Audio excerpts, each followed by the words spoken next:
Fala pessoal, tudo bem com vocês? Para quem não me conhece, eu me chamo Eduardo França, tá? E a gente está com o nosso canal agora, que é o Profissão Sem Filtro Cast.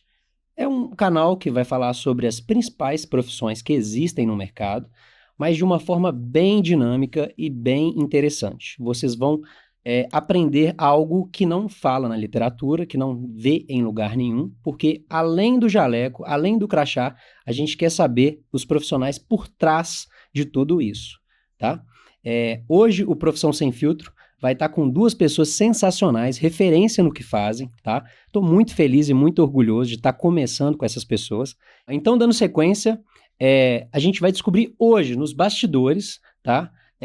O que as pessoas passam em relação ao trabalhos e a gente vai falar da saúde sem filtro, tá? Um desabafo aqui.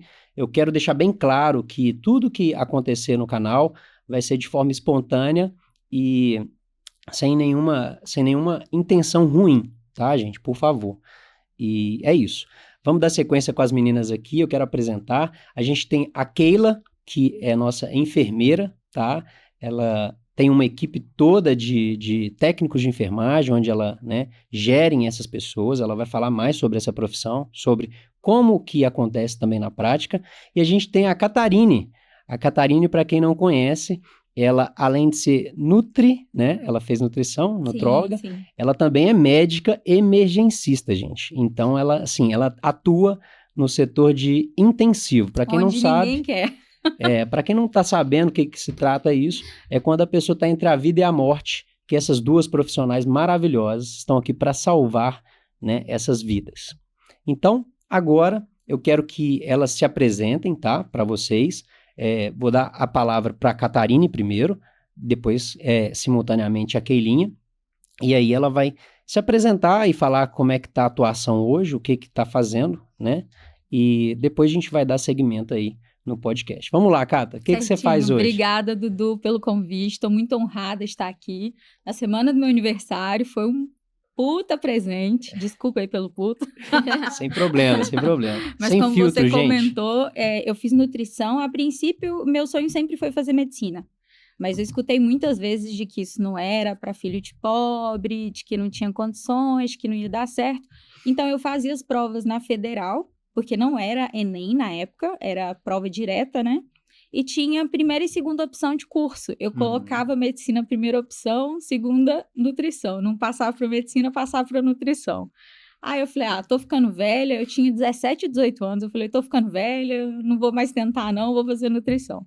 Fiz nutrição e, né, por uma participação muito importante aí na minha vida, que é o irmão da minha mãe, um tio meu, ficou no meu pé, não, faz medicina, faz medicina. E aí eu ingressei no curso de medicina, me formei como médica, mas trabalhei como nutricionista ao longo de todo o curso de medicina, né? Foi o que me sustentou, inclusive, o que fez a formação em medicina ser viável. E depois do curso de medicina vieram as especializações. Eu sempre achei que seria endocrinologista, Olha que era só, nutricionista e endócrino. tudo mais, mas eu formei muito próximo ali de um contexto de pandemia e eu tinha me apaixonado com Sala Vermelha por causa do João 23, né, que é nosso hospital de trauma Sim, sim. aqui, é uma referência na América Latina. Então, quando eu assustei, eu já estava dentro de CTIs e nunca mais saí. Muito bom. Legal demais. Gente, depois a gente vai falar um pouquinho mais sobre sala vermelha, né? Sim, Mas guardem esse termo que vai todas ser essas importante. nomenclaturas, né? Vai ser muito legal. Agora, Keilinha, por favor. Ó, Dudu, obrigado pelo convite. Assim, Valeu. estou imensamente feliz de estar aqui nesse dia.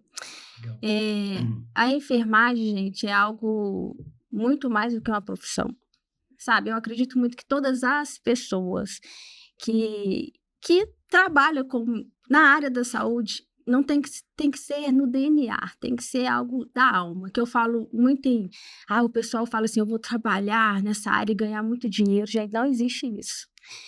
E eu comecei pensando despertou em mim a profissão quando a minha avó faleceu. Eu falei, opa, eu quero ir lá, quero ser diferente e quero ser diferente dos iguais, porque a gente está cheio de pessoas aí na área da saúde que falam, pô, quero essa profissão e vou ganhar muito.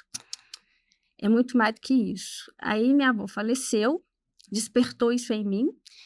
Eu formei o 2º grau. Aí eu falei, não, como eu não tinha grana, vou começar como técnico. Eu fiquei uns 8 anos como técnico. E aí, quando eu estava lá dentro, eu falei, é isso que eu quero para mim. E aí eu comecei a estudar. Na época, eu trabalhava em 3 empregos para dar conta de pagar a faculdade. E já tem 6 anos que eu estou muito feliz do que eu faço. E muito mais feliz ainda quando você faz diferença na vida de alguém que você nunca viu. Então, é DNA, não é só na veia, não. Tem que estar no DNA para exercer essa profissão com excelência e fazer a diferença na vida de alguém. E a Keila não é só de CTI, não, tá? Ela é fera em auditoria. Essa Auditoria. mulher é Vamos monstro em falar sobre auditoria. auditoria. Porque o pessoal esquece que tem também um trabalho ali por trás da mesa, né? Sim, sim. Os cargos de coordenação, os cargos de direção, a gente tem muita papelada para desembolar e ela que das manja Exatamente. demais. Que, na verdade, a auditoria, só para dar uma pincelada que a Cata falou, a auditoria é o paciente sendo o papel. Aí você vai ver na integralidade se realmente a assistência está sendo prestada de forma adequada. E eu também amo NEL, né, gente? Eu fiquei muito tempo na NEL, eu amo os pequenininhos de 900 gramas, é maravilhoso. 900 gramas é tipo isso daqui, gente. Cabe na mão. Cabe na mão. Literalmente. Maravilhoso. Imagina pegar a veia de um ser humaninho desse tamanho. Só enfermeiro que tem chamado mesmo. Muito bom. Ó, antes de dar seguimento na profissão, que é o que todos querem, né? A gente vai descobrir muitas coisas legais aqui, inclusive para quem está querendo ingressar na área, vai ser muito importante, tá? Tá assistindo esse vídeo aqui, porque são profissionais que têm muitos anos de experiência e já passaram por muitas situações que na literatura não falam. Eu queria saber um pouquinho mais, antes de aprofundar de fato na profissão, eu queria saber um pouco mais sobre a Catarine. Quem que é essa pessoa? Desde o nascimento, o crescimento, até agora, essa mulher que Tem se tornou. certeza? Tem certeza. Vamos lá. Tá todo mundo querendo saber, inclusive. Bom, eu sou baiana, né? Pelo gingado, dá para perceber. Legal. E pelo tanto que fala também, né, Dudu? Nada. Plantão é terrível, eu converso plantão inteiro, gente. Mas nasci no interior da Bahia, meu pai é mineiro, né? Minha mãe baiana, agitadíssimo. Um casal que é muito equilibrado, porque o mundo pode estar acabando, meu pai está tranquilo. Minha mãe, se cair uma gota d'água, ela já está desesperada. Então, assim, eu tenho um pouquinho dos dois. Quem já Legal. conviveu em parada, em momento de intubação comigo, sabe como eu consigo ter a calma do meu pai. Agora, quando alguém mexe com a minha equipe, sabe como é que eu consigo ter o ímpeto da minha mãe. Então, eu sou um pouquinho dos dois, né? Passei a maior parte da minha vida lá na Bahia. Depois eu fui estudar no Rio, onde eu ingressei em nutrição. Vim para BH para poder fazer medicina, mas eu sinceramente acho que eu vim para BH para conhecer o amor da minha vida. Olha, gente, Isso aí que já estava escrito, já. Sem ser Sensacional. piegas, já estava escrito. Porque meu marido fez 50 anos agora, essa semana, eu 32, né? Nós temos uma diferença aí de 18 anos. E morando em estados diferentes, muito distante, mas os dois tinham uma coisa em comum, que é a paixão pelo rock. Meu pai teve uma banca de revistas, vendia Legal. discos do Dire Straits, Bee Gees, Pink Floyd, que é a minha grande paixão. E o meu marido, ele é cover do Queen. Ele é o Fred Mercury de Sensacional, Minas gente. Gerais. E aí eu fiquei fã da banda, comecei a ir nos shows, estamos aí até hoje. Sou muito feliz com essa conquista, sabe? Eu sempre achei que a minha maior conquista seria a faculdade, porque existe também aquele ressentimento de você querer dar um tapa de luva nas pessoas, de, viu, eu consegui. Isso é verdade. Mas quando você amadurece, você vê que não faz o menor sentido, que também quem falou isso para você nem liga mais, nem lembra mais, sabe? E aí, aquele troféu que você achava que ia ficar na estante, ele fica empoeirado, você guarda num armário, mas seu marido, seu filho, essas outras coisas, elas estão lá. Então, uma vez eu falei assim, eu não sei o que eu faria se eu não fosse médica. Hoje, eu digo que eu não sei o que eu faria se eu não fosse Catarina. Essa sou eu. Nossa, sensacional, galera. Gravou aí, editor? Por favor, hein? Ó, agora você, Keilinha. Maravilhosa ela. É. Na verdade, sempre morei com os meus pais. Sou de Belo Horizontina. Somos uma família de 6 irmãos.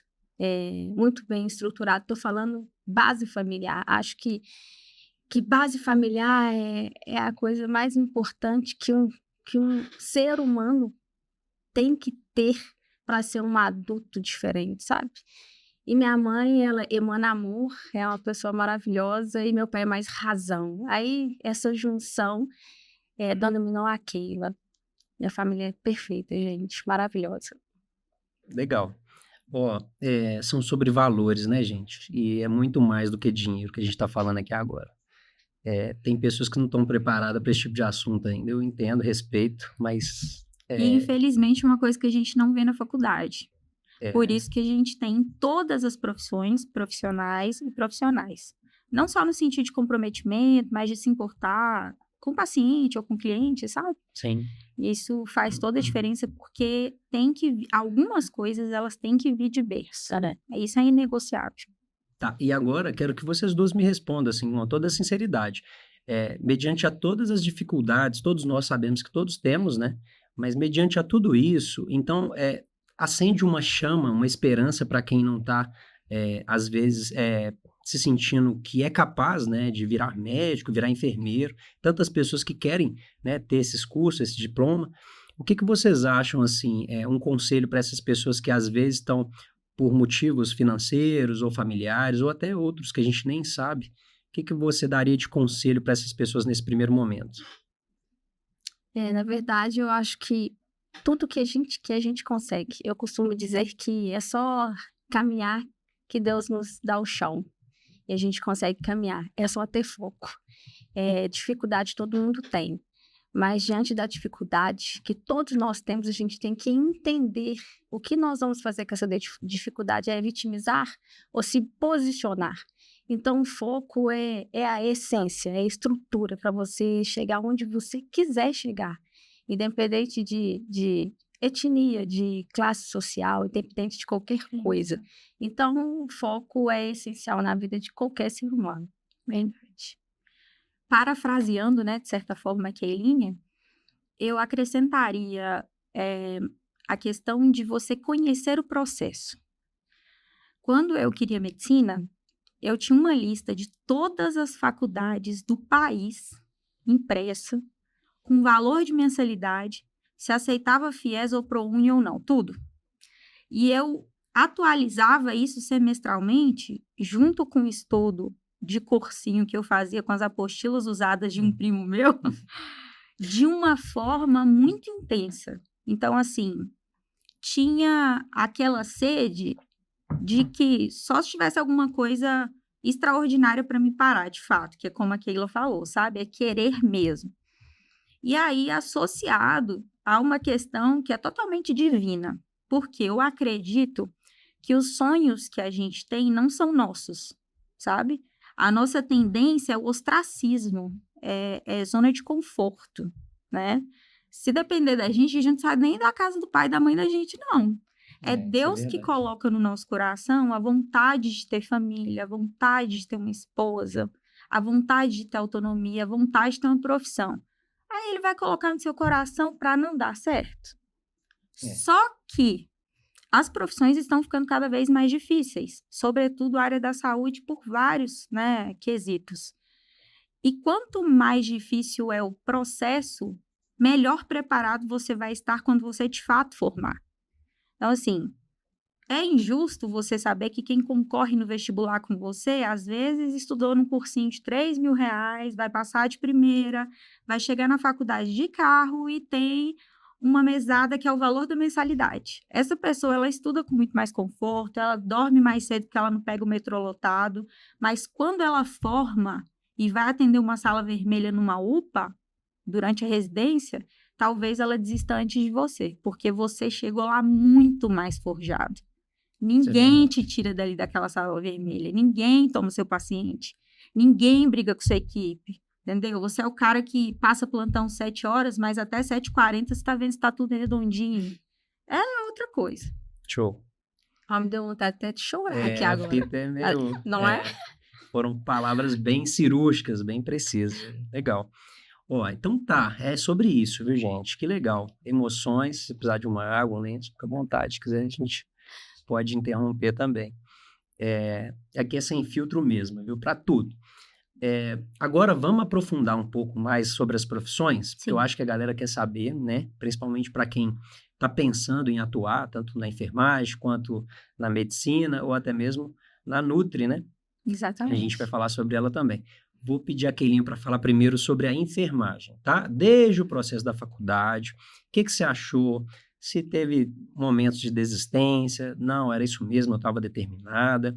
E os desafios que você tem. Explica hoje onde você trabalha, o que você está fazendo. Na verdade, Dudu, eu fui com muita... Ai, eu vou conseguir. Mas na metade do caminho, eu pensei em desistir por dificuldade mesmo financeira. Falei, eu não dou conta, não vou conseguir. E aí me deu vontade de chorar, que me refletiu que a Cata falou, parece que ela falou, fez um filme e eu lembrei de tudo que eu passei. E aí entra a família. Se eu não tivesse uma mãe que me puxasse, meu pai, bora, Keila, você consegue, eu estou aqui. E é você que tem que ir, que é você que quer, mas só que eu estou aqui, vou te segurar se você cair. É mesmo, na metade do curso você estava querendo desistir? Para quem não sabe, são quantos períodos, quantos anos? São 5 anos. 5 anos. Com 2 anos e meio, você quis desistir de tudo. Falei, não dou conta, porque aí vem, a vida adulta é difícil, né? Que a gente fala assim, nossa, eu tô doida para completar 18 anos, e aí eu vou ter... A gente idealiza uma coisa que não tem nada a ver, e quando a gente depara com a realidade, a gente fala, nossa... Quero voltar para... Eu quero voltar, eu queria tanto ter meus 15 anos. Tá, mas só para entender, desculpa te interromper um pouquinho, você entrou na faculdade com qual idade? Nossa, meu Deus, aí ele... Poderia falar isso, produção? Com 32. Inspiração zaça. Inspiração zaça. Muita gente com 32 falando aí, tá tarde. Não. Né? Inclusive, por que eu te perguntei com todo carinho e respeito, viu, gente? A minha mãe, ela se formou depois de mais velha. Inclusive, ela era a aluna mais velha da faculdade. A minha mãe, depois eu posso até estar trazendo ela aqui para vocês, mas ela se formou em contabilidade. E como ela virou o deboche da faculdade dela, no caso, na época, ela acabou... Isso virou um desafio ainda maior, e ela virou aluna de destaque por vários semestres e ganhou várias medalhas. Cara, tive muito orgulho da minha mãe, sabe? Porque é isso, às vezes você tá achando que tá tarde para iniciar um sonho, quaisquer que sejam, né? Assim como um curso, uma graduação, mas nunca é tarde, né? Ou até mesmo um podcast. Nunca é tarde para iniciar o que você tem vontade, que seu coração manda, né? E Papai do Céu vai abençoar. Mas seguindo aí, Keilinha, no meio da faculdade, você não desistiu. Mas ele sempre abençoou. Na verdade, o que aconteceu? Existem pessoas, estamos vivendo em um século, que existem pessoas que um pensamento assim, que consegue ser menor do que a minha estatura, eu tenho 1,5 m, viu, gente? Consegue ser menor, que acha que pessoas de pele preta não podem ocupar um certo tipo de cargo. Mas o meu pai, com a sabedoria assim, divina que ele tem, ele sempre nos instruiu, nos ensinou, branco vocês não vão ficar não, gente. Mas vocês têm que saber conversar. E vocês têm que estudar. Porque a única coisa que ninguém pode tirar é o seu conhecimento.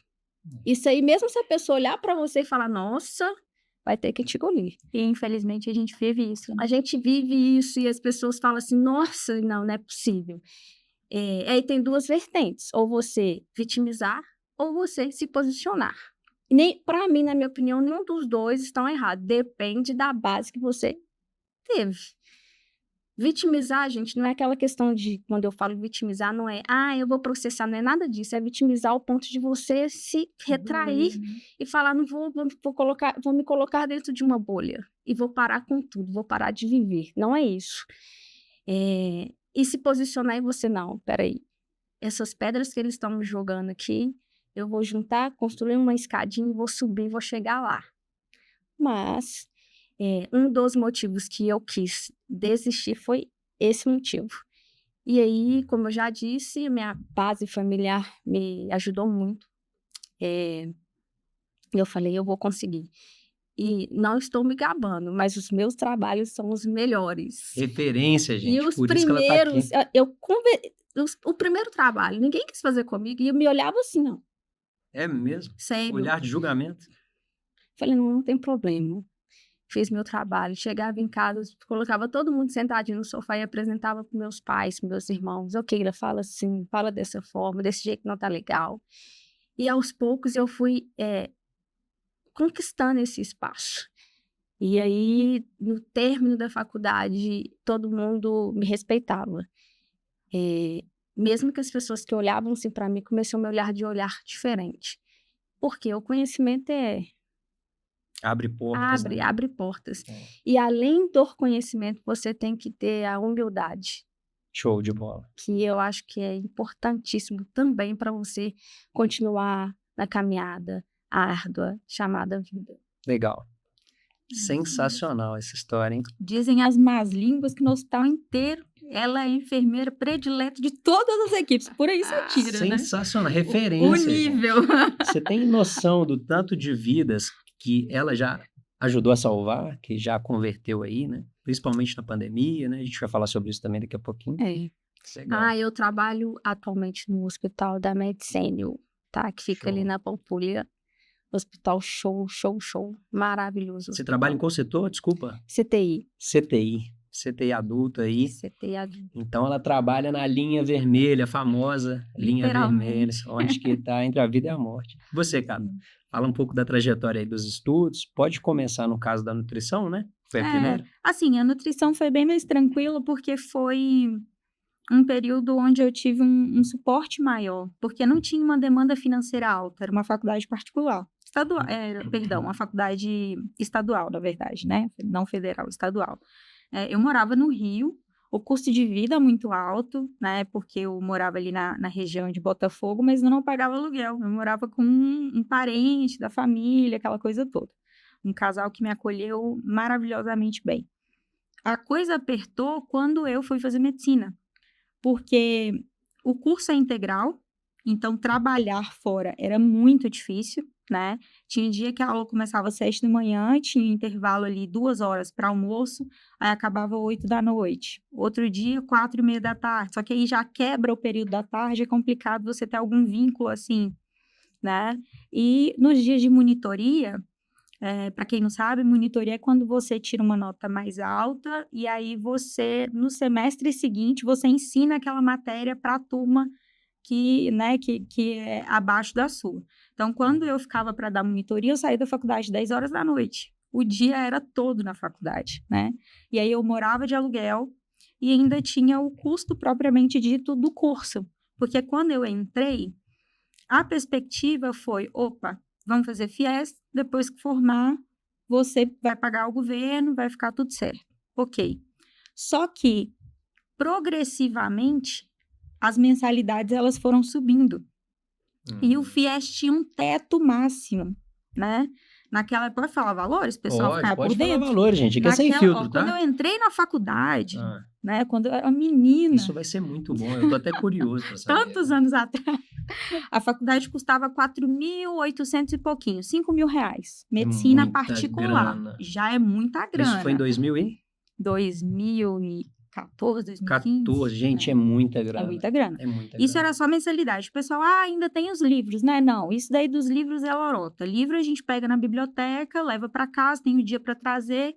Legal. Quando tem uma matéria muito específica, um capítulo muito específico, a gente vai lá, imprime o capítulo, né? Xeroca, faz um resuminho ali, não precisa necessariamente do livro como um todo. Então, esse custo de livro que as pessoas acham que existe, não existe. Né? As faculdades todas são bem equipadas quanto à biblioteca e hoje em dia a gente tem um ambiente virtual, né? ambiente virtual com muito guideline, muito artigo científico que a gente usa bastante, né? Daí, alimentação, né? O aluguel, eu já tinha comentado, a mensalidade. Esse valor, nós fizemos a solicitação do FIES, o FIES foi aprovado, iniciamos com o FIES, mas no semestre seguinte a faculdade foi para 5.700, 6.300, e aí chegou no teto do FIES. E o FIES simplesmente manda uma carta dizendo assim, olha, sua mensalidade está 7, a gente paga 5,5.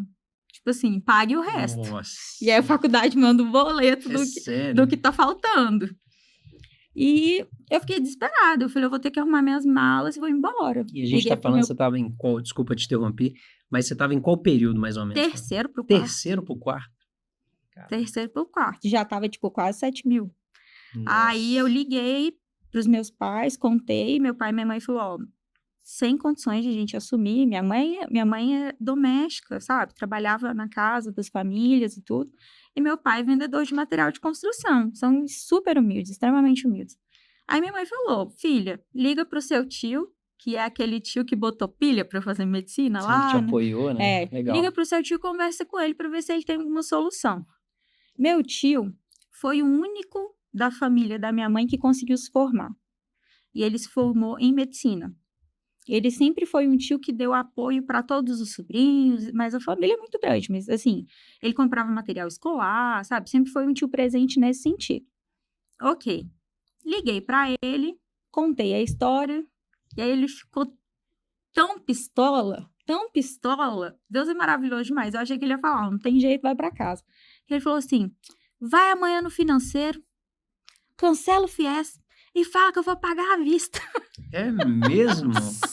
No cash. Sensacional. E aí você foi? Aí ele, quando você formar, você me paga. Falei, tá bom. Fui lá, cancelei. Aí, quando pagava à vista no início do semestre, tinha um desconto bacana. Então, esses descontos todo semestre impactaram muito na minha dívida final.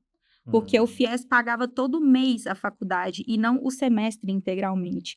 Como meu tio pagou integralmente, né, tinha o desconto. No final, deu aí uma dívida de quase R$500 mil. Meia milha? 438 mil reais eu tive que pagar pro meu Nossa. tio. Mas aqui, me tira uma dúvida, assim, só porque eu acho que vai ter gente com essa dúvida. Esses descontos eram cerca de quanto, você sabe?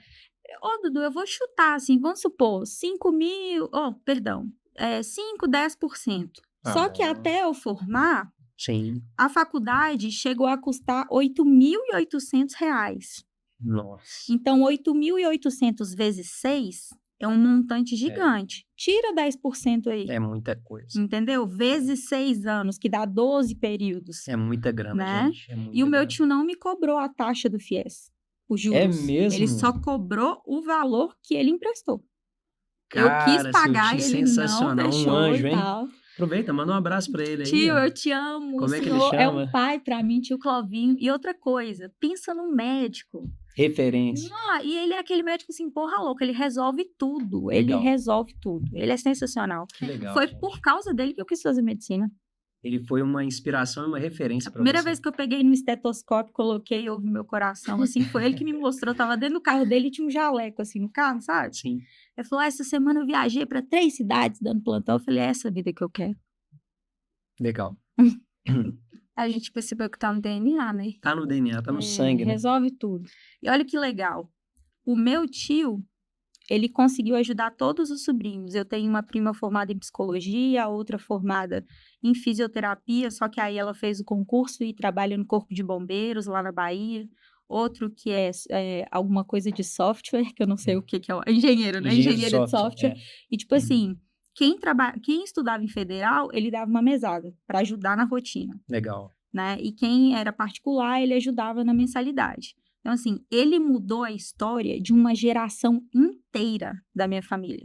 Muito legal. E aí, dessa galera, médico, né? Fui eu agora representando essa geração. E ele conseguiu, através de mim, mudar a história de outra geração. Porque não fosse as minhas, né? A minha formação, as minhas formações, a minha filha não teria feito vestibular para medicina, não teria decidido, né, fazer faculdade, ou eu não teria condições de bancar. Então, assim, a gente vê literalmente uma quebra desse padrão de pobreza através de, né, das gerações. Sim, eu perguntei para a Keilinha, mas só para ilustrar de vocês também, no caso, você fez medicina e a nutrição. Uhum. São quantos períodos, quantos anos, assim, para o pessoal entender? Nutrição eram 4 anos, 8 períodos, passou para 5, então agora são 10 períodos. E medicina são 12 períodos. Como que funciona na medicina? Que são 6 anos, né? Uhum. A gente se forma, ao fim dos 6 anos, como médico, né? O pessoal usa o termo generalista. Mas generalista, na verdade, é o nome de uma especialidade, que é quem faz clínica médica. E para fazer clínica médica são mais 2 anos. Né? Esse período de especialização da medicina, nós chamamos de residência. Você faz um novo vestibular e você estuda pelo tempo que é determinado para cada residência, de certa forma, dentro dos hospitais. Você praticamente não tem mais sala de aula. É tudo ali na prática, junto com o seu staff, né, que é o seu preceptor, te ensinando. E se você for para cirurgia geral, por exemplo, primeiro você começa fechando a cirurgia, só fechando. Aí depois você começa abrindo os planos. Quando pensa que não, você já está tirando um apêndice. Quando pensa que não, você já está fazendo uma cirurgia por vídeo. Até finalizar os 3 anos, você se tornar cirurgião geral, né? Então, assim, os 6 anos é para a gente pegar o primeiro diploma seco, sem nada, né? É médico. É médico que é médico de postinho, é médico plantão, Entendi. pode fazer uma pós, mas aí vem uma outra luta que é a residência. E é nessa residência que entra os R0s, né? É, R1. O seu primeiro ano você é R1, segundo ano R2, terceiro ano R3 e assim por diante, né? A neurocirurgia são 5 anos de residência.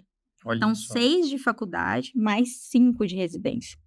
Por isso que o pessoal fala que os neurocirurgiões se acham deuses. Os caras são bravos. Porque os caras são bravos, mas É. assim, tem muito gente fina demais da conta. E na enfermagem, Keilinha, tem essa questão da residência também? Como é que Na funciona? verdade, tem as pós, Uhum. que tem a durabilidade de 2 anos, 2 anos e meio. Aí após intensivo, intensivismo, é isso? Isso. Aí como que funciona? Na verdade, eu até cheguei a fazer, na época eu ia fazer para neonatologia, mas a turma já tinha fechado, o coração bate mais forte. Ainda bem, porque Aí a eu gente não fiz- perdeu ela, né? Eu fiz urgência, emergência e trauma. Foi 2 anos e meio. fazendo. Entendi. Neo, para quem não sabe, é o pessoal da pediatria e área, né? É isso mesmo? Me corrijam se eu estiver errado. O pessoal da galera das criancinhas, RN, recém-nascido, entra tudo, né? Na Até verdade, 12 anos? neonatologia vai de 0 até uns 8, 9 meses. Meses? Meses. A Eita. neonato é como se fosse uma medicina intensiva, o CTI de recém-nascido. Entendi. E Legal. os PEDs são maiorzinhos. Os PEDs vão até o quê? Qual a idade? Até 16 anos. 16? É, 13 a 16 mesmo. Legal. E a pergunta que todo mundo quer fazer, mas talvez eu vou ser cancelado aqui agora. no Você primeiro já vídeo. pagou o seu tio? Também, essa é uma outra pergunta que a gente vai ter que solucionar ela. Alô, tio, tá ouvindo aí? Ó? Mas, se vocês já, porventura, assim, gente, já presenciaram algo muito sobrenatural, que é, tipo, a literatura nunca ia falar, tem algum caso, alguma história específica que marcou muito vocês, assim? Sei que deve ter várias, né? A gente pode estar falando isso aqui ao decorrer do tempo. Você tem, assim? Eu tenho. Desde o início até agora? Eu tenho. Conta pra gente. Gente, é coisa de Deus, assim, sabe? Trabalhar na neonatologia. Conheci, eu não vou lembrar o nome da mãe, né? Ela fez tratamento para engravidar. Lembro que era uma menina e o nome dela era Alice. Ela nasceu com 800 gramas. Nossa. Nasceu muito frágil, prematuro extremo. E aí, ela deu uma piorada, o médico chegou a conversar com a mãe, e neonatologia é assim, ó. 900 gramas, o paciente tem que ficar dentro da incubadora para manter quente, para não ter uma alteração hidroeletrolítica, para não perder peso. É todo um cuidado, muito diferente da realidade Eles não podem adulta. nem suar. Não pode. É mesmo? Por quê? O que acontece, sua? Hidratação. A temperatura, né? 1 ml desidrata. Desidrata. Para vocês terem uma noção, quando o paciente é muito prematuro, ele fica dentro de uma incubadora, ela tem que ficar umidificada. Para a gente enxergar, a gente tem que dar uma limpadinha para a gente enxergar o paciente. Olha. Senão, não dá. É para manter mesmo a temperatura. E essa mãe chegou e falou, mãezinha, o médico, né? Não tem jeito mais, eu vou colocar no seu colo. Quando fala que é para colocar no colo, Geralmente uma notícia ruim. muito ruim. E aí, essa mãe pegou essa criança no colo e começou a gritar. E aí, falou, Deus, eu te pedi tanto, o Senhor me deu, não faz isso comigo. E na medida que ela foi clamando ali, a fé dela, a gente ouviu o monitor, tutu, Os sinais vitais voltaram. voltaram.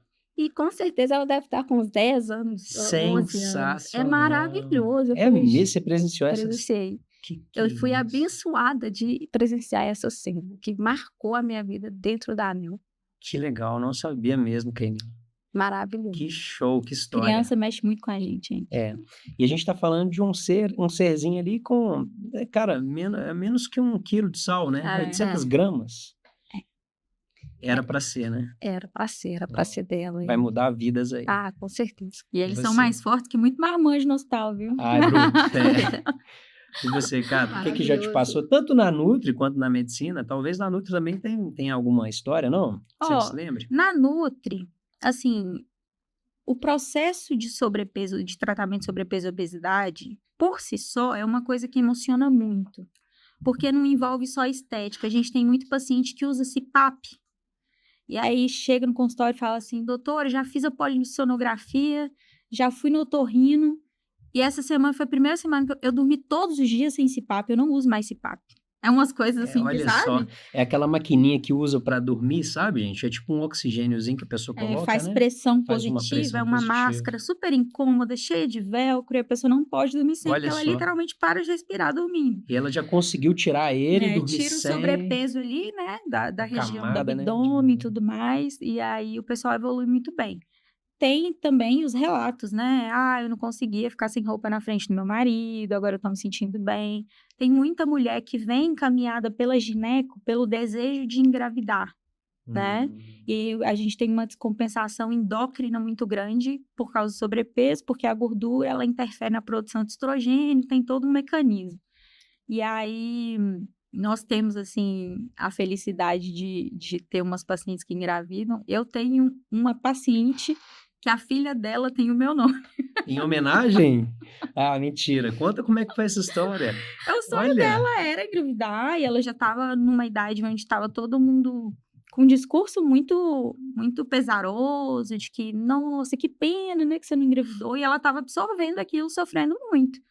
E começou desesperadamente, depois de fazer pulso de hormônio, todas as tentativas, e os exames estavam normais, e o do marido também. Ela acabou cedendo para o clamor da gineco dela, que é o seu sobrepeso. Perde peso, que talvez a gente consiga. Daí nós trabalhamos juntas por um bom tempo. Ela perdeu 43 quilos uau. e ela tinha pavor de bariátrica de cirurgia, assim. E naquela O época motivo- não existia Monjaro, né, gente? Não tinha A Monjaro, gente tá exatamente. falando- Foi uma paciente que ela se adaptou muito a uma dieta de um perfil mais low carb, mas não era esse low carb de hoje em dia, sabe? Uhum. Era uma paciente que gostava muito de proteína, e aí a gente foi desmistificando essa questão de que para emagrecer você tem que comer pouco. Na verdade, não é pouco, é menos caloria. Mas o volume pode ser gigante. Você pode comer uma bacia de salada, tem 100 calorias, 50 calorias, né? Sim. E aí, depois que ela conseguiu absorver essa questão do volume alimentar, se sentia associada e ela queria a filha dela, ela disparou na frente de todos os pacientes, perdeu, né, esses 42 quilos, e aí na última consulta, que era como se fosse uma consulta de alta, que ela ia ficar fazendo manutenção só de 3 em 3 meses, eu falei com ela o seguinte: esquece gravidez, arruma a mala, olha uma pousada bacana, viaja para a Serra, né? Ali tem Petrópolis, Teresópolis, no Rio. Viaja para a Serra, namora sem pensar nisso. Por quê? Vira uma condição, né? Você vai ter relação e você fica pensando, ai, a posição X, ai, que não sei o quê, ai, se eu engravidei. Eu falei, não pensa nisso, aproveita o seu marido, ele tá precisando de sua atenção e tal.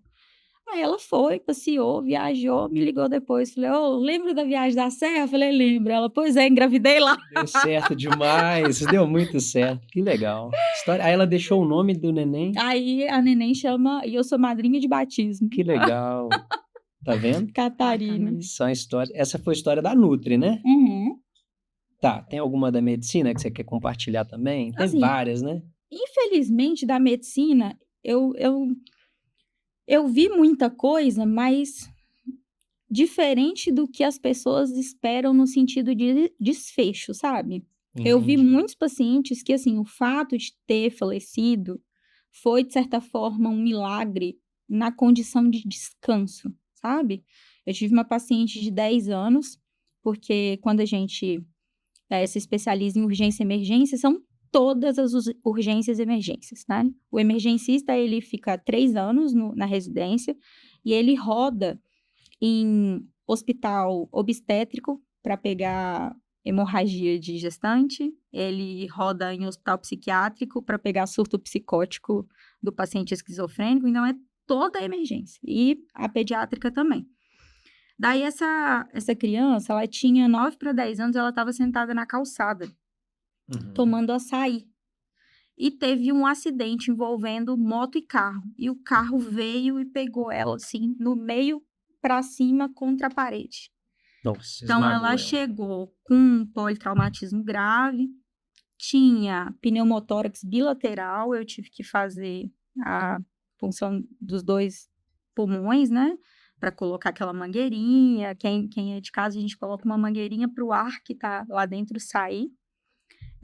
Entubar, conectar em todas as ventilações e parâmetros necessários, ligar aquelas drogas que a gente usa para poder manter pressão.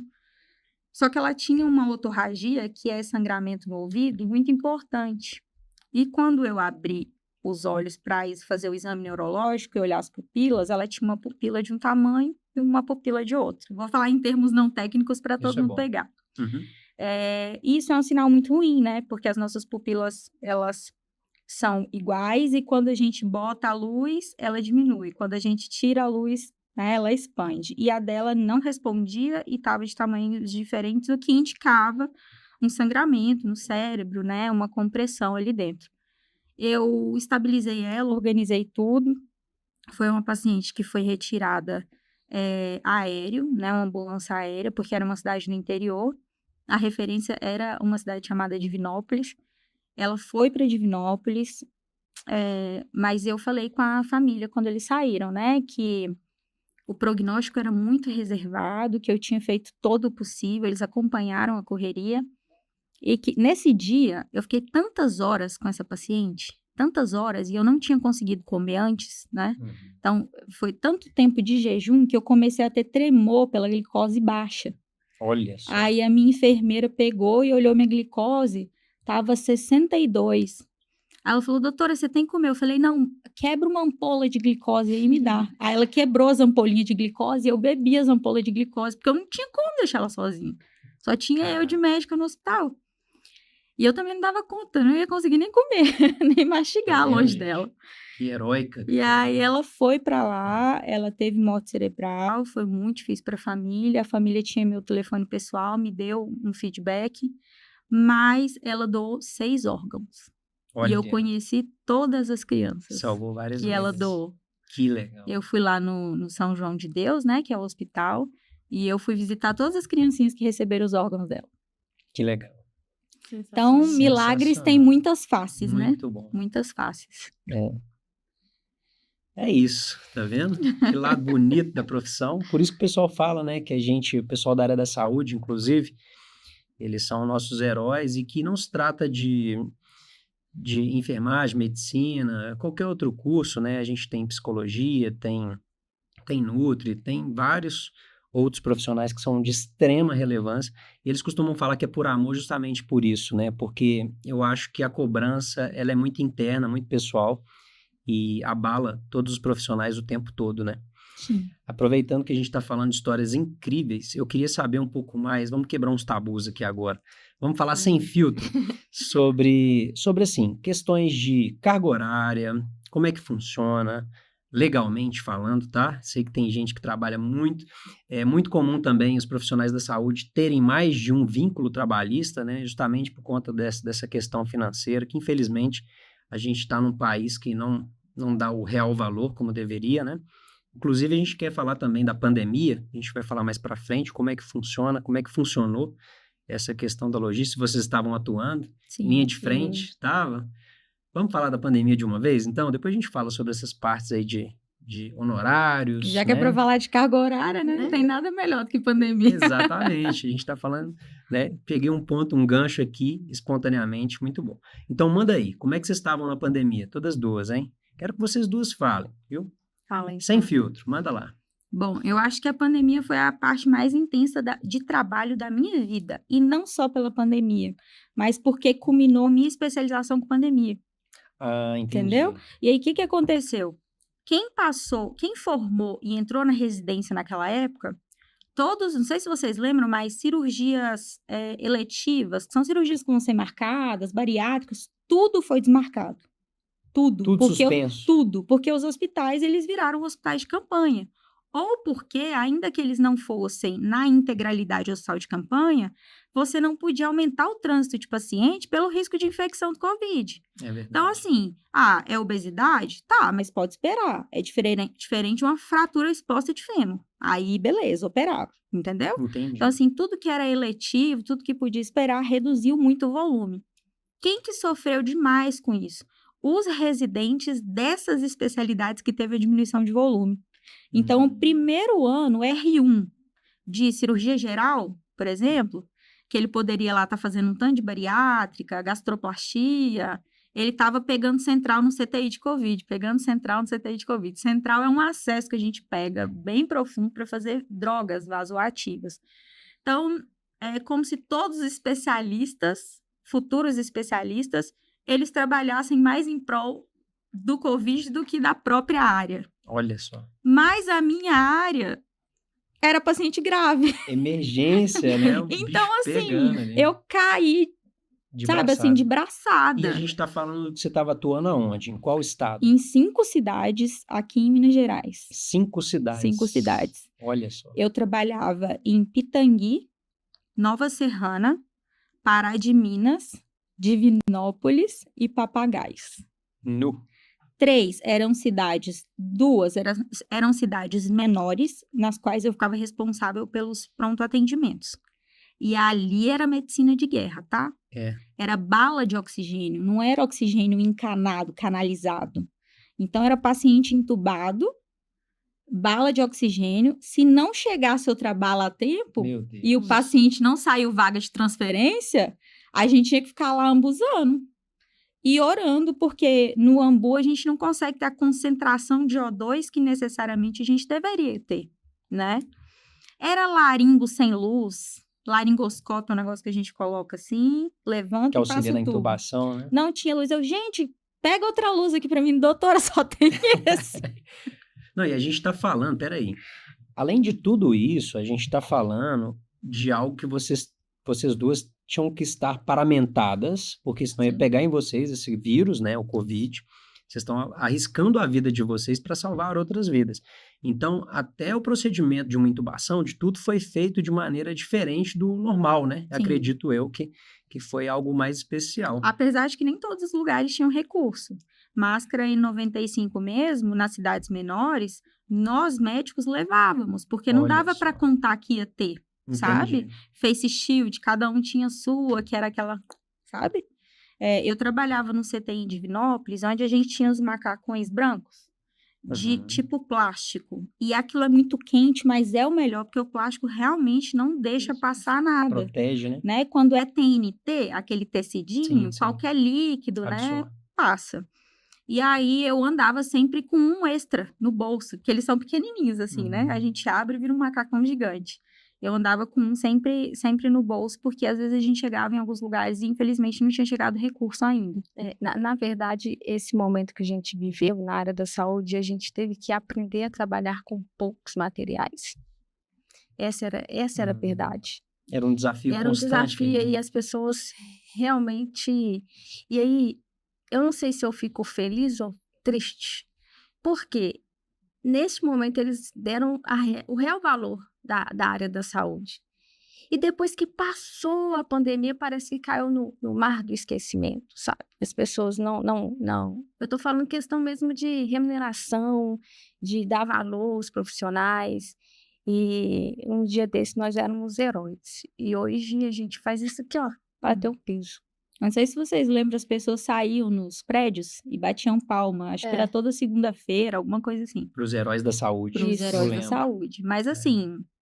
Caiu em esquecimento rápido. E mesmo que continuasse batendo palma, todos os dias, nas segundas-feiras, minhas técnicas de enfermagem, elas não recebem piso salarial. Gente, tá vendo? Isso é uma coisa que a gente, infelizmente, tem e que a gente tem que lutar para que isso, né, se resolva da melhor forma. Tem muitas áreas, né, dentro do hospital propriamente dito, que não necessariamente é da saúde, mas é saúde, como o pessoal da limpeza, Sim, claro. que trabalha em setor fechado e não recebe insalubridade. Vamos aproveitar e fazer Eles esse estão apelo aqui, ó, expostos à bactéria, todas as autoridades. tanto quanto nós, É. sabe? Inclusive, são eles, né? Desculpa, eu interrompi vocês, Não. mas isso é uma coisa que me incomoda, viu, gente? Por isso que eu interrompo mesmo. Porque essa parte, olha só, os profissionais da limpeza, por exemplo, eles são um dos mais importantes nessa questão, porque os bichinhos estão ali para contaminar todos vocês, inclusive, né? Às vezes em outros setores também, né? Na cozinha, às vezes, não sei, no descanso. E eles vão ali, eles limpam, matam aqueles bichinhos com os produtos de limpeza, né? E às vezes também não tem toda a remuneração, né, necessária para estar ali e nem os parâmetros, né? Muitos são leigos nesse assunto e acaba se contaminando. Batido, né? Você, Keilinha, desculpa, só para não fechar esse gancho, na época da pandemia você estava atuando Estava atuando. no hospital, linha de frente, Linha de frente. era aqui mesmo, em Era Minas, aqui em Belo Horizonte. BH. E assim, era tão louco esse momento que a gente estava vivendo que nem muitos profissionais, eu não sei se vocês sabem, usavam fralda, que não tinha como sair, tinha que fazer Fralda durante o plantão? durante o plantão. Eu fazia Olha. uma refeição por dia. Uma? Porque quando a gente saía do setor, isso especificamente em Divinópolis, que eram 2 CTIs integrados, quando eu saía do setor, eu tinha que pegar um único corredor específico, não podia transitar pelos outros. E aí a gente tinha que desparamentar, então tinha toda a roupa de plástico, mais o que a gente bota em cima, que é o capote, né? Uhum. Geralmente por baixo a gente estava suado, sabe? E aí tinha máscara, face shield, a touca, tirava tudo. Aí quando você saía, alguém te gritava, doutora, o paciente X tá dessaturando, o paciente... Aí você leva uma eternidade para botar a roupa de novo. Então, o que eu fazia? Quando eu chegava, eu tomava um belo de um café da manhã, entrava e não comia mais. Eu só ia dentro do banheiro, que o banheiro é do setor. Então, não precisava desparamentar totalmente, né? Uhum. Não era um banheiro dos outros setores, era um banheiro do próprio setor Covid. Mas a Copa, ela era integral, era para todos os profissionais. Né? E aproveitando assim, né? Vocês duas estavam ali de frente, salvando várias vidas, né? E alguma de vocês pegaram Covid? Eu peguei. Todas duas, gente. Olha só. Todas duas pegaram Covid. Como é que foi essa reação aí? Nem pareceu. Conta pra gente. Não pareceu. eu costumo dizer que o pessoal que trabalha no CT Leão é um zoológico ambulante. Quando a bactéria é forte, a gente não tem ela, a gente, né? Tem aquela resistência. E aí eu peguei e fiquei, nem 7 dias não senti gosto. O melhor que aconteceu é que eu emagreci. Porque eu não conseguia comer. Nem isso aconteceu comigo. Era já não Covid mesmo. Tem que ver, menina. E foram só uns 3 dias que eu fiquei assim. Eu também Mas você só ficou com dores no corpo? Dores no corpo, falta sem de paladar. ar? Não. Sem paladar? Sem paladar e dores no corpo. Foi uma dor.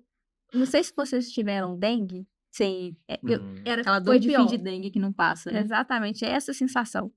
E aí eu paro e penso, profissionais nessa época que trabalhavam muito. E quando um pegava, o outro ficava sobrecarregado, porque não tinha ninguém para substituir. Né? A escala era uma loucura. A escala era uma loucura. Eu já assumi CTI com 16 pacientes. 16? Por lei é só 10. Pacientes gravíssimos ali, entre a vida e a morte. 16 eu devia ter todo mundo entubado. Se tivesse um na VNI, que ia ser entubado também. Olha só. Pois é, e você chegou a ser... Como é que foi o seu Covid, cara? Muito leve. Eu só descobri porque era obrigatório testagem nessa época em questão. E aí, eu conversando, testou lá e falou, deu positivo. Eu falei, gente, que estranho. Aí, ao longo da semana, a gente tinha que ficar afastado e tudo. E ao longo da semana, eu fui beber uma cerveja. E eu senti um gosto de terra absurdo. Olha. Aí eu falei com meu marido, falei, amor, essa cerveja tá estranha demais. Ele tomou e falou, não, tá normal. Eu falei, então deve ser do Covid. Passou um tempo, sumiu essa aberrância, né, do paladar. ficou tudo bem. Tá, então agora eu vou mais a fundo no sentimento. Vocês, linha de frente da pandemia, naquele cenário horroroso, né? Como dizia meu amigo Raul, né? No dia que a Terra parou, literalmente, lockdown total no mundo inteiro. Vocês não tinham medo de sair, de ir para trabalhar? Vocês não pensaram em desistir e falar, poxa, eu vou pegar outra profissão, porque isso aqui é minha vida que tá em jogo? Já chegou algum momento? Fizeram terapia? Como é que foi? E não. O meu maior medo era levar para casa. Esse era todos nós. Esse é o Os meu nossos familiares, né? As pessoas ali. Aí a gente teve todo um cuidadinho. Como que funcionava? Você chegava em casa, então? Tirava tudo na garagem. É o Na ritual do garagem. Covid, né? Tira tudo na garagem e vai pro banheiro. E toma banho com clorhexidina. O Show. medo era esse, mas era muito... É tão gratificante quando você cuida de um paciente que tá quase... E no final ele olha para você e fala, muito obrigado. Não tem preço, isso é valor. Então é maravilhoso, sabe? Você salvou aquela vida. E eu, de alguma forma, a minha assistência foi de forma positiva para ele voltar, porque, querendo ou não, cuidar de paciente é amor da vida de alguém. Legal. E é muito bom quando eles vão para casa e olham para a gente e reconhecem. Eu dei uma ressignificada nessa questão da evolução dos pacientes, sabe? Porque teve uma fase do Covid que 80% dos pacientes morriam. 85% dos pacientes morriam. Era principalmente no início, assim? Foi a segunda onda, depois daquela fase que teve Natal, final de ano. E aí as coisas tinham dado uma acalmada, o pessoal acho que aglomerou, né? Foi visitar avô, uma ceiazinha de Natal aqui e ali. E aí, os CTIs que estavam já, alguns sendo até desmontados, algumas equipes até dispensadas, diminuindo o leito, teve que dobrar, triplicar, porque veio de vez. E aí, não tinha vacina. Eu não quero polemizar com relação à vacina, se eu sou a favor, se eu sou contra, mas o que eu vi na prática é que depois que começou a vacinar pacientes que já tinham primeira e segunda dose, que eram intubados, eles saíam da ventilação mecânica muito mais do que o grupo que não tinha nenhuma vacina. Tá vendo, gente? Sem filtro, hein? Falando aqui o que aconteceu Então, na assim, íntegra. num CTI, Legal.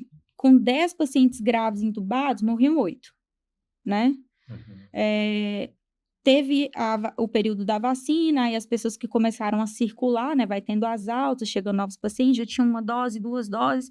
De 10 intubados, morria 6, morria 5. A gente começou a ter uma perspectiva melhor. E isso trouxe um fôlego para nós profissionais, principalmente para quem ficava como horizontal, que é o médico que passa definindo as condutas, porque nessa época eu estava com um amigo Diogo lá como horizontal, ele falava assim, a gente ia passar os casos, ele falava, Cata, eu sinto que eu tô nadando e eu morro na praia, porque eu tô fazendo de tudo, de conduta, e os pacientes estão morrendo. E aí depois, quando os pacientes começaram a estubar, era uma festa, a gente montava arco de balão, a gente dava cartão de eu venci o Covid, era uma loucura, a gente levava de cadeira de roda para encontrar a família lá fora, parecia que a gente era da família. Só não começava um churrasco na porta do hospital porque não tinha jeito, entendeu? Mas o fato de ter perdido muitos pacientes, mas muito paciente mesmo, me fez ter mais gratidão por estar presente no final de vida do paciente. Porque eu tinha uma perspectiva de que seria, nossa, muito bom, realmente, quando o paciente fica bem, volta, anda, fala com você. E quando é vovozinho do interior, que volta com a penca de banana, volta com toicinho, volta com a cachaça artesanal, eles são desse jeito. Ô, doutor, eu fiquei bom demais. Abre assim e mostra cicatriz de todo tamanho de CRVM, que é de ponto safena, eu fiquei bom demais. Isso é maravilhoso. Legal. Mas você conseguir acalmar uma esposa e explicar para ela que o amor não pode ser egoísta, de que aquele paciente tá sofrendo. Eu já falei isso várias vezes para parentes, assim, ó, ele não está mais aqui. É só o corpo, ele não está mais aqui. E mostrar os sinais, né, dedo roxinho e tal, para a pessoa conseguir, sabe, permitir que o outro vá. E assim, para mim, sobrenatural. Mas tem paciente que está na noradrenalina 100 ml hora, que é uma dose altíssima para fazer o coração funcionar. Aí chega aquele filho que mora fora, chega aquele amor da vida que estava brigado. Chegou, conversou, colocou a mão, acabou. O paciente... Sabe assim? Paciente, filho Algo chegando da sobrenatural. Austrália, aconteceu esses dias. E a gente, esse paciente vai parar, não vai dar tempo. O filho chegou, deu uns minutinhos, parou. Aí eu falei, ele estava te esperando, seu pai estava te esperando. Eu chego a arrepiar, porque eu não tenho mais essa perspectiva de que salvar o paciente é a finalidade da medicina, mas fazer o melhor para que, caso haja óbito, Legal. né, seja a melhor passagem possível. Gente, esse assunto é polêmico, é interessantíssimo, né, Keilinha? A gente tá quebrando esse tabu aqui, sem filtro falando e... 10 horas de podcast, pode rodar aí. Pode rodar, porque o que acontece? Muitas das vezes a gente percebe que o familiar ali, ele não quer, ninguém quer, né, perder um ente querido, a verdade é essa. Mas, cara, até que ponto isso vai ser bom para esse paciente, né? Quando chegar a minha vez, tomara que demore, mas a única certeza dessa, até que ponto? Poxa, eu não quero sofrer tanto, né? Eu vou ter alguma melhora depois desse quadro? Não vou ter perspectiva nenhuma, eu vou ficar só vegetando. Poxa, é agulha, é sofrimento. Talvez essa distanásia, que é prorrogar esse sofrimento, talvez seja ruim. Sim. Então tá aí a dica, principalmente para os familiares, tá? Eu sei que é difícil, né? Só dar um adendo da Cata, que a Chata falou, que as pessoas, quando escutam essa fala, que eu acho sensacional, acham que a gente é frio. Não é possível que ele, se fosse a mãe dela, não é possível que ele está falando isso comigo. Porque, na verdade, é o respeito pelo paciente. Porque o profissional tem que mostrar para a família que ele estando vivo é prolongar o sofrimento. Que eu acho que é a parte muito... E a nossa prioridade é o paciente. Ele está grave, ele está entubado. Quem fala por ele para a família, em termos técnicos, somos nós. Né? Não do desejo pessoal, mas de falar, olha, ele está sofrendo, isso é uma condição técnica. O tubo dói, reanimar e quebrar as costelas dói, furar toda hora a artéria para pegar a gasometria dói. Assim, tecnicamente, a gente tem a obrigação de passar isso para a família, né? E, ó, para quem não sabe, fala aqui para mim, explica para o pessoal e para todo mundo que tem essa curiosidade. No final das contas, quem decide a conduta, se o paciente vai continuar sendo, né, investido ali, entubando, quebrando costela, etc., reanimando, é a família, é o paciente, deixou um termo, como é que funciona na prática, assim? Essa Cata responde essa pergunta. Essa decisão é uma decisão técnica, tá? Legal. Falando no quesito acadêmico mesmo, que é previsto pelo CRM, e o que a gente tem que saber fazer é conduzir a família para o entendimento. Show. E não para a autorização. A autorização, ela cai aí em outra vertente, que seria, por exemplo, cirurgia. Eu preciso autorizar na condição de que eu estou ciente de que pode haver complicações. Agora, se o paciente tem uma coisa que a gente chama de refratariedade terapêutica, que não responde a nada, né? Nós, no Brasil, não liberamos, por exemplo, um paciente de morte cerebral para casa com ventilador mecânico. Não tem como a família manejar, né? Porque é um corpo inerte. Ele vai perder peso, ele precisa de nutrição específica, ele abre feridas, né? Que a gente chama de escara. Essas escaras infectam. Então, é um ciclo sem fim de cuidados que necessariamente teria que ser uma equipe especializada, e é essa equipe especializada que bota esse ponto final. Claro que esse ponto final, ele acontece de formas muito variáveis. Tem família que você precisa fazer mais uma reunião, né? Tem família... Uma coisa, Dudu, que acontece demais. Na faculdade, ninguém te ensina. Quem quer fazer enfermagem ou medicina, pega essa. Vocês vão atender famílias que a madrasta não conversa com os filhos. Você tem que fazer 2 reuniões. 2 horários de visita. Consolar 2 vezes. Segurar as mãos 2 vezes. Se pedir relatório, 2 relatórios. Aí vem questões jurídicas, né? Quem vai ficar com declaração de óbito? Isso daí já é a administração do hospital. Você, como médico, tem que preencher, são 3 guias, vai para a administração do hospital e a administração do hospital resolve essa parte, né, administrativa. Mas a decisão é técnica. Entendi. Keilinha, formei, fiz a especialidade necessária, entrei no hospital. O que a enfermagem faz quando ela entra no setor do CTI? Nossa, é muita Bati o coisa. ponto, eu sei que é muita coisa, né? De cara, assim, mas né? assim, né? Só para a pessoa entender um pouco assim, o que a enfermagem faz dentro do CTI?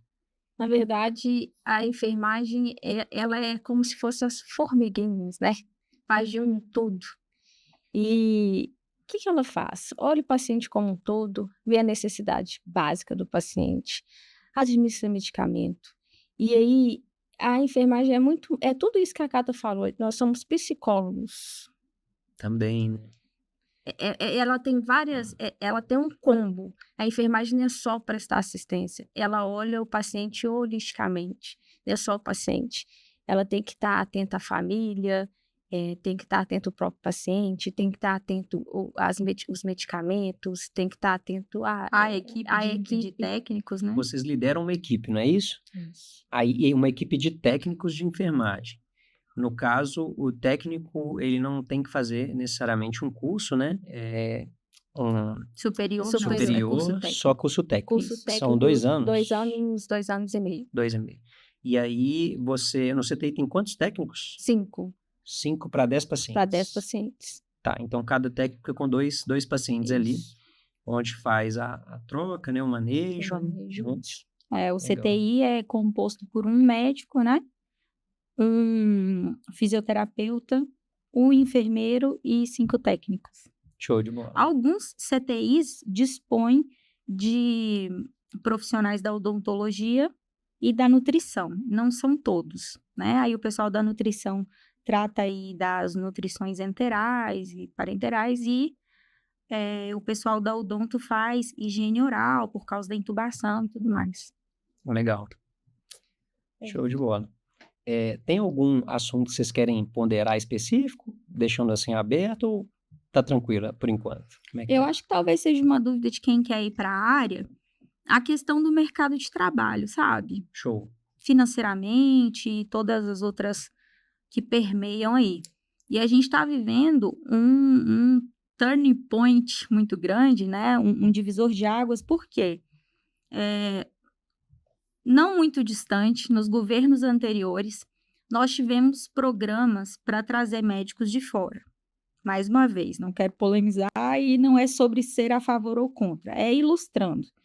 Quando esses profissionais vieram, eles vieram com uma proposta de trabalhar em postos de saúde. Por quê? Porque tinha uma dificuldade de manter a contratação de médicos, principalmente no interior, né, em postos de saúde. Então, esses profissionais ocuparam essas vagas, e aí o governo percebeu que faltava médico, e se tivéssemos com médico sobrando, nós conseguiríamos suplantar essas vagas sem trazer médicos do exterior. Mas o real fato não é que faltava médicos. A quantidade de médicos no Brasil era adequada para a quantidade de habitantes. O que acontecia é que esses médicos, eles se concentravam mais nas capitais, no Sudeste, né? Fazendo residência, aí se especializando, vira cardiologista, dá plantão no grande hospital, abre o próprio consultório, e esse médico não retorna mais para o interior. Por quê?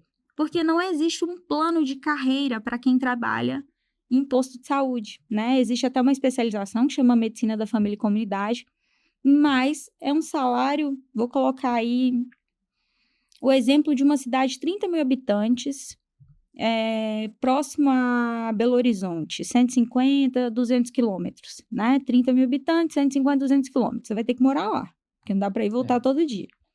É um salário de R$12 mil para você trabalhar num PSF de 7 da manhã a acho que 6 da tarde, com 1 hora deve ser de almoço. Às vezes tem o que chama de day off, então seria segunda a quinta, e o day off sexta, ou enfim, né? Não todos os dias da semana, final de semana é livre. Mas, atualmente, a mensalidade do curso de medicina é 12 mil. Não compensa, né? Entendeu? Então, é complexo, porque o cara que forma em medicina, né, desse período até hoje, ele quer fazer residência, ele quer se especializar porque ele quer uma perspectiva melhor de ganho. Ele quer ser valorizado, né? E aí a gente tem essa discussão eterna de que, é médico que não gosta de ir para o interior. Não, é porque médico gosta de ser valorizado assim como todo profissional.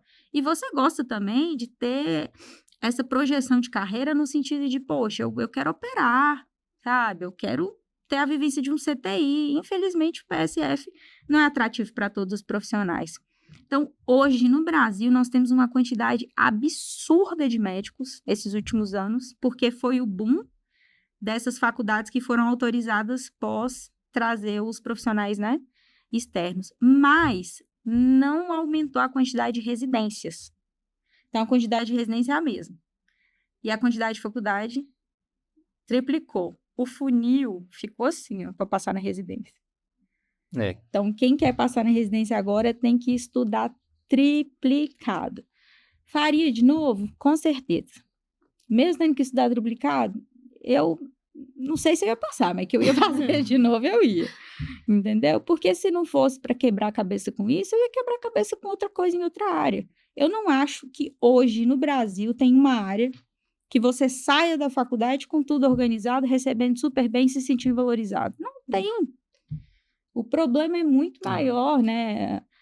E vamos falar de um assunto, então, que talvez seja uma das perguntas mais esperadas. Só que a gente vai falar num contexto assim, porque o intuito do Profissão Sem Filtro é falar sobre as principais profissões, ou seja, todas, tá? Algum dia a gente vai falar sobre a sua profissão, de quem está assistindo, se não tivermos já falando, né? Mas uma base, uma faixa salarial, para não gerar até constrangimento. Porque a gente sabe, gente, que de lugar para lugar, isso varia muito. Sim. Né? Como nas grandes capitais, como no interior, você deu esse exemplo. Mas, e eu sei também que no caso da medicina, tem um leque ainda maior para isso, porque são várias especialidades, E né? cargos, né? E Diretoria, cargos, coordenação. isso. Então, assim, vou passar para vocês o bastão, caso não tenha se sentindo à vontade de falar isso sem problema nenhum, tá? Mas uma média, desde de um salário muito baixo, do que Meu você medo já é o ganha. imposto sonegado. Eu vou falar aqui agora quanto que eu recebi, Alô, Leão. como é que fica. O imposto Mentira, nem se gente, fala, dá a César o que é de César. Só prospera quem dá a César o que é de César. Isso é verdade. Mas, assim, honestamente, então, o que vocês acham que uma pessoa que se forma, no caso, né, na área da enfermagem, uma enfermeira, quanto que a média salarial, de onde vocês veem, assim, as coisas, falando de uma realidade bem absurda, assim, de bem baixinho até o máximo, a gente está lutando aí, né, vocês, no caso, pelo piso, inclusive, fica aqui meu apoio para esse piso sair o mais rápido possível, tá? Em todas as áreas.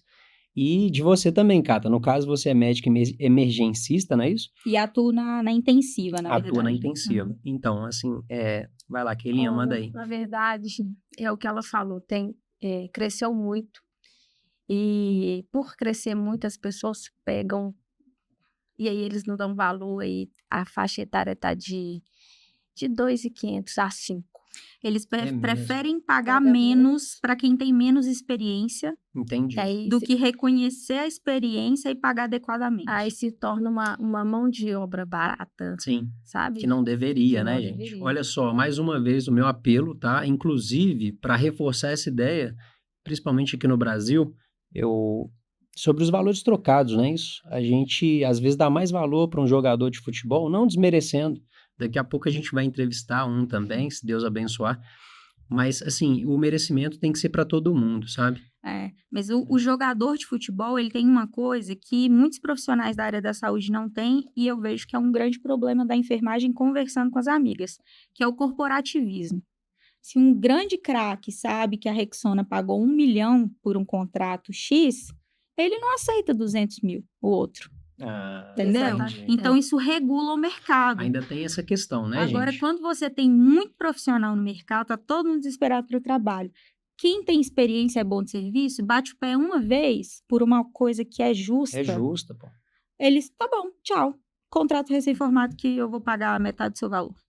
Olha só. Exatamente. Então, se a classe fosse unida, ela que regularia o valor de mercado. Que incomodaria, né? Não, ninguém vai aceitar isso. Então, pronto, vai ter que pagar mais.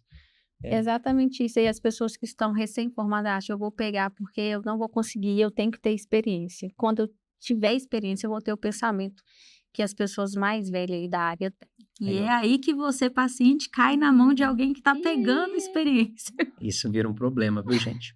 E aí, Cata, no ramo da medicina, no caso, né? No seu caso, tem uma faixa salarial aí? Eu tinha um professor que falava assim, quando vocês estiverem completando 10 anos de formado, vocês vão estar começando a virar médico. Olha, Isso me marcou muito. Eu tenho 7 anos, né? Então, estou engatinhando aí. Eu percebo que isso com relação ao financeiro também. Porque quando a gente começa, considerando que não tenha a especialização, a residência, se também não for filho de médico, já tem um consultório do pai, né? Aquela coisa toda, o pai já começar fazendo botox, que dá uma grana massa, sim. você vai para assistência básica, que é o PSF, né? O posto de saúde. No posto de saúde, a gente ganha aí, vou colocar um posto que paga bem, 15 mil. Um posto que paga, que é o que costuma pagar aqui em BH, 8.800, 10. Por que 8.810? Porque em BH eles determinam por área. Então, assim, bairros que são menos desenvolvidos, com maior criminalidade, são bairros que pagam mais alto. É uma escala A, B e C. Não sei se tem D também, mas enfim, né? Vai variar. O PSF que você tá, se você tá num bairro melhor e tal, paga menos. Colocando aí que você tá fazendo residência, tá fazendo PSF, aí você pode pegar um plantão em algum lugar à noite, né? Agora plantão tá difícil porque tem muito recém-formado. Então, você pega um plantão, hoje, UPA, eu fui coordenadora de UPA, eu fui coordenadora da UPA Norte aqui em Belo Horizonte. Hoje, UPA paga o plantão uns R$900. Então, você vai receber ali 9 mais 900 por semana, tem que me ajudar, gente, que eu fui para medicina para correr na matemática. 9,918, 8,816, 3,600. Aí foi rápido, por favor. 3,600. Então, assim, uns 9 mil do seu PSF, que você vai trabalhar de segunda a quinta, mais um plantão que você vai da semana, vai 9 mais 3,600. Deve dar 12,600, por aí. Enfim. Então, 12 e pouquinho. Isso é o recém-formado. Fez a sua residência, tem plantões mais plantões fixos. Vou dar um exemplo pessoal, eu não me importo. Eu dou plantão fixo quarta noite, então é um plantão. E sábado, 24 horas. Cada plantão são 12 horas. É isso. Tá. Então, são 3 plantões por semana. Isso. Dá para fazer, assim, 18, 21 mil. E eu tenho consultório. Aí, consultório é, assim, depende de período, verão bomba mais, sabe? É bem volátil. Então, o consultório dá uma estabilidade aí de mais uns 10, 15, sabe? Mas, como eu falei, tem aquela coisa, né? De pegar a cama pronta, às vezes a mãe já é da área, o pai já é da área. Isso é incrível, eu acho ótimo. Se eles são, né? Porque eles conquistaram e merecem. Você só pegou o bonde mais à frente do que em relação à minha família. Cai dentro. Eu tenho uma grande amiga do interior de Minas Gerais. Quando ela formou, ela é de Jaíba. Doutora Raíssa Jaíba, dermatologista. Ela ficou extremamente frustrada com o salário de médico, porque ela atendia como plantonista. E ela não se identificava com aquilo. Ela chegou até a ficar meio, nossa, por que eu fiz? Falei, amiga, você só tá no lugar errado. Canaliza sua energia e tal. E ela é super blogueira, super ligada a coisa de estética e tal. Eu falei, vai fazer dermato, mulher, vai fazer dermato. Gente, a mulher fez dermato, vocês não acreditam o que ela virou, não. A clínica gigantesca, ela floresceu literalmente. Então, assim, para esses casos aí não tem limite, é 100, 110 mil por mês. É mesmo, olha, discrepante, né, gente? Realidades, mas assim, é isso que eu tô falando. Todas as classes têm que ser valorizadas, sabe? Não quando a gente fala de comparação assim, não é negativamente. Muito pelo contrário, justamente para que todas elas tenham voz, né? Sejam unidas, que são um ponto também que a Cata pegou aqui, que faz sentido. Sim. E que a gente tem que lutar muito ainda, infelizmente, por isso. E na época de eleição, os políticos prometem muitas coisas, né? Mas o piso que é bom, cadê, gente? Olha o piso da enfermagem aí, ó. Fica mais uma vez o apelo. Não é isso? Tá. No decorrer da vida. Então, por trás do jaleco, por trás do crachá, quem que é essa pessoinha que está aí dentro? Um resumo sem filtro, assim, que a gente quer fazer, que são algumas perguntas chaves, é justamente para a gente saber do que está por trás do jaleco, do crachá, né, da chefia. Esqueçam isso. Quem que é a Keilinha de hoje? Uma frase, assim, que te definiria. Quem que é a Keila hoje? Você fazer uma autoavaliação é difícil, hein, Dudu? Ai. Eu vou falar uma frase que meu pai sempre fala comigo e com meus irmãos. Ninguém sabe nada que não tem nada para passar. E ninguém sabe tudo que não tem nada para aprender. Verdade. Legal. Exato. Sábio, hein? Sábio, seu pai. Essa me define. E a Keilinha é uma pessoa caseira, é uma pessoa tímida. As pessoas acham que eu não sou, mas eu sou muito tímida. É a enfermeira que mais entra em procedimento de técnico e de médico que eu já vi na minha vida. Mas o problema é que a Assistência plantonista total. médica, ela é difícil demais, gente. Elas trabalham junto, até viu, gente? avião Pra quem não caindo, sabe. ela quer colocar dentro do CTI. Elas pegam plantões juntos, são Mas pessoas tudo bem. extremamente profissionais e boas no que fazem. Tá, mais uma para Keilinha, hein? Vão ser algumas perguntas para cada uma de vocês. Uhum. Uma certeza, Keilinha? Uma certeza? Eu sou feliz. Feliz, ótimo. Boa resposta, inclusive. Tá? Mais uma pergunta desse resumão sem filtro. Um medo. Eu tenho medo da perda. Da perda. Na verdade, a gente lida com a perda, mas quando a gente vive ela, é complicado. Eu tenho muito medo da perda. Legal. Um sonho. Tem vários, né? Muitos. Um sonho. Nossa, viajar para fora. Viajar para fora. Boa. E um conselho que a Keila pode dar para quem está nos assistindo ou ouvindo. Vou até olhar para a câmera. Manda lá. Um conselho. O sonho, não desista do seu sonho. Tenha foco. Independente das diversidades, das dificuldades, dos medos. Se você tiver foco, vocês irão superar e vai alcançar o objetivo. Show de bola. Muito bom. Agora para Cata, hein? Uma certeza, Cata. Da salvação. Salvação. Porque ela é dada, sabe? É pela misericórdia. Se eu for esperar ser perfeita ou qualquer coisa nesse sentido para ser salva, eu creio e é isso. Show. Um medo. Um medo? Eu tenho medo de qualquer doença que me incapacite mentalmente. Eu sofri muito com depressão, né? Eu tive um acidente muito grave, passei por várias questões orgânicas, físicas, que eu superei muito mais facilmente do que o fato de eu não conseguir pensar pela minha própria cabeça, sentir que tinha pensamentos que não eram meus. Então, assim, Alzheimer, demência de um modo geral, depressão, eu peço a Deus para afastar de mim. Legal. Um sonho. Um sonho. Meu sonho é envelhecer com o meu marido. Mas como nós temos 18 anos de diferença, a cronologia não bate, mas Forte assim... abraço aí pro Reinaldo, meu amigo. Tá, um conselho. Um conselho? Você vale mais, né, pelo que você é do que pelo que você tem. Show, sem dúvida. Show de bola. E uma frase aí para encerrar, uma frase ou pensamento que te define, igual a Keilinha já disse. Difícil essa, hein, gente?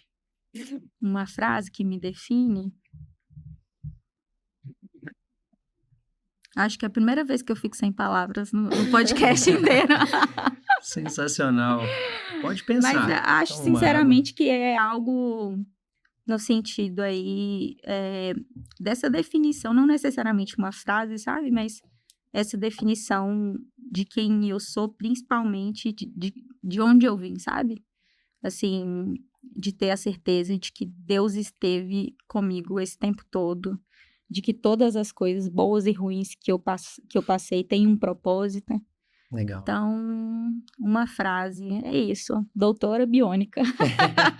Gente, Eu vou definir ela. Vai, ela é superação. Superação. exemplo. Ela é um exemplo, ela é inspiração, ela é... Eu vou parar de falar, senão a gente vai ficar aqui a tarde inteira. Eu vou chorar, eu não posso chorar, gente, Ó, porque eu passei vamos, maquiagem hoje. vamos aproveitar o seguinte, ó, para quem não sabe, tá?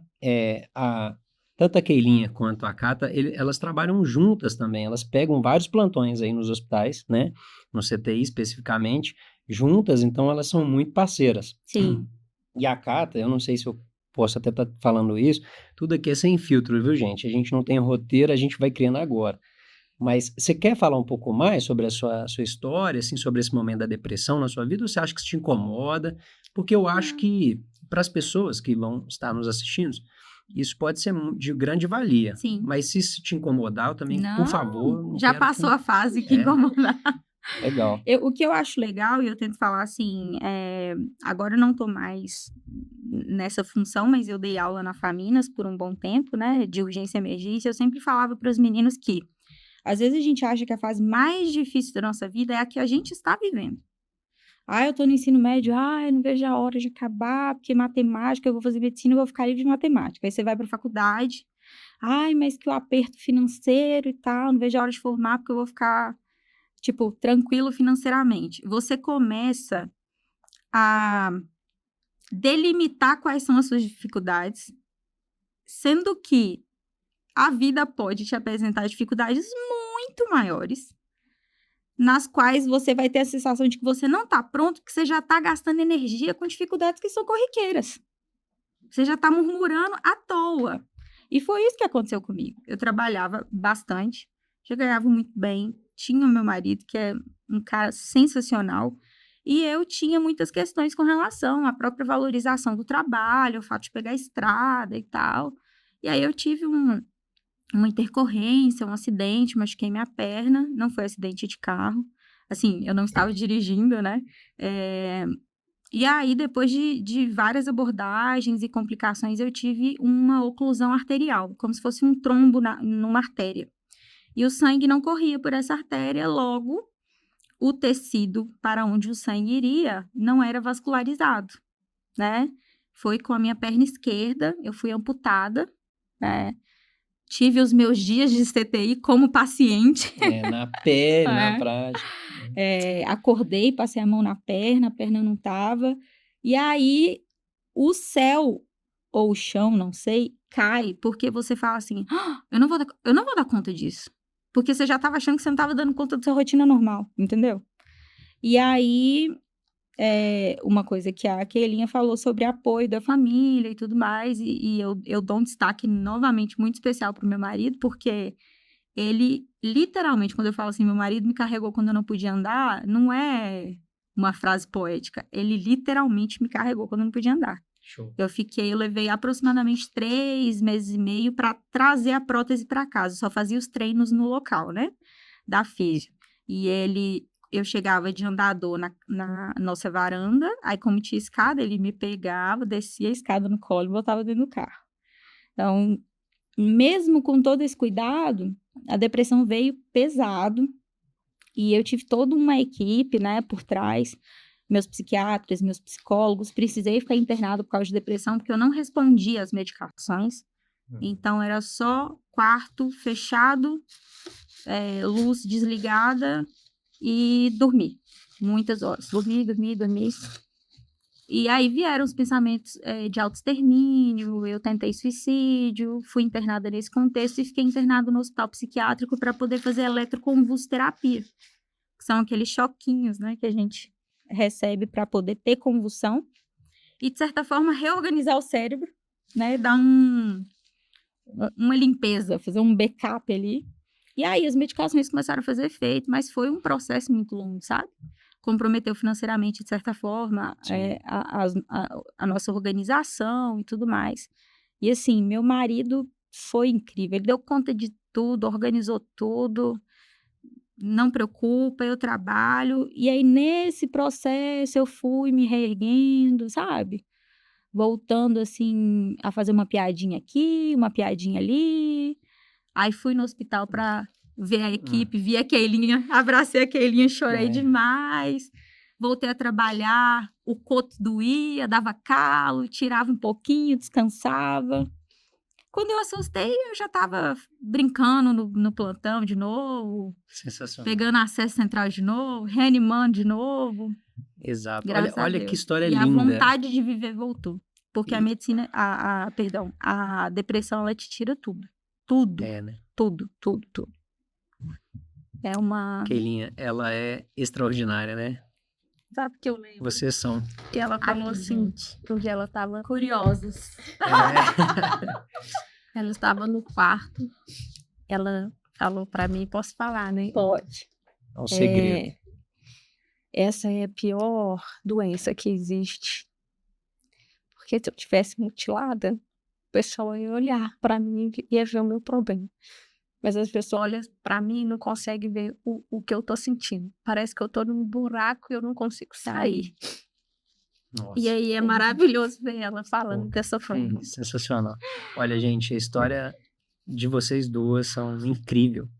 E vocês, para mim, representam muito na minha vida. O que vocês já fizeram e fazem, enfim, não tem palavras para definir, tá? Agora eu te pergunto, o que é que pode me parar? Exatamente. E do que eu reclamo? Eu não consigo reclamar, gente. Eu não consigo. A Keilinha, ela morre de rir porque tá acontecendo alguma coisa no plantão, eu vou lá e faço uma piada. Eu não consigo reclamar, simplesmente. Eu chego lá em casa, vejo o Pedro, que é meu filho, olho pro meu marido, olho pra minha escala, vejo se é a Keilinha que vai estar no plantão, pronto, tá tudo certo. Exatamente. Olha, a gente está quase encerrando já. Sim. Faltam alguns minutinhos, mas olha, é exatamente isso. As pessoas, às vezes, eu vou tomar liberdade para estar falando isso aqui, mas as pessoas, às vezes, acham que tem vários problemas que faz com que essa pessoa não seja o que ela quer ser. Poxa, eu quero ser uma enfermeira diferenciada, uma enfermeira que realmente vai mudar a vida das pessoas. Eu quero ser uma médica, uma nutri, uma pessoa que realmente vai fazer a diferença na vida dessas pessoas, independente de circunstâncias salariais. A gente sabe que é importante, mas é algo que vem do coração, vem de dentro. Então, o que está te prendendo, né, de fazer com que você seja o que você quer, independente da sua idade, independente das circunstâncias financeiras? A gente dá um jeito, a gente faz um FIES, a gente pede ajuda e por aí vai. Há um sábio, uma vez que eu li uma frase, eu não sei o autor porque estava sem nome, mas ele dizia algo do tipo, se o problema realmente for só financeiro, você tem que agradecer a Deus porque você está na frente de muitas pessoas. E Verdade. as pessoas, né, a Cata está aí, né, com essa energia toda emanando luz para todas as pessoas, inclusive para os pacientes que ela toca. Ela é uma pessoa muito iluminada, ela, a Keilinha, então, meu Deus, a Keilinha às vezes faz até uma oração, não é isso, Keilinha? Com a equipe e faz com que o plantão seja bem leve. Eu sei que você que está assistindo talvez não se identifique com a área da saúde, eu te respeito por isso, não há problema.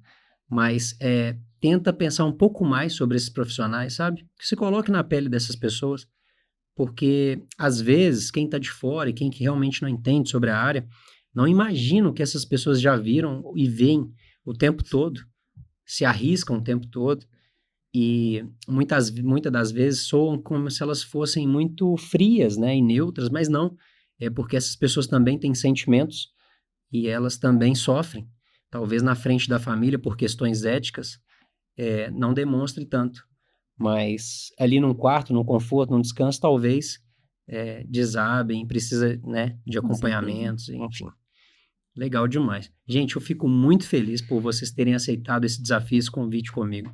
Esse é o primeiro podcast do canal, não sei como é que vai ser. Aceito pelas pessoas, eu já vou ser cancelado logo. Estou sendo muito realista e muito sincero. Eu vou deixar só... Já acabou? Não, pode, fica à vontade. Aquelas, né? Gente, depois de tudo que o Dudu falou sobre limitações, para qualquer curso, para qualquer profissão, não é a falta de uma perna. Nós temos uma colega do hospital que não tem visão de um olho, né? Então, assim, ser portador de condição diferenciada te torna diferenciado. Mas diferenciado não quer dizer ruim. Eu acho que deficiência mesmo é mau caratismo, desinteresse, arrogância. Então, se você tem esses, pode desistir. Agora, Se for falta de outra coisa no sentido, né, de PCD, pode ir com toda a garra que vai dar certo. Legal demais. Quer falar alguma coisa, Gaylene?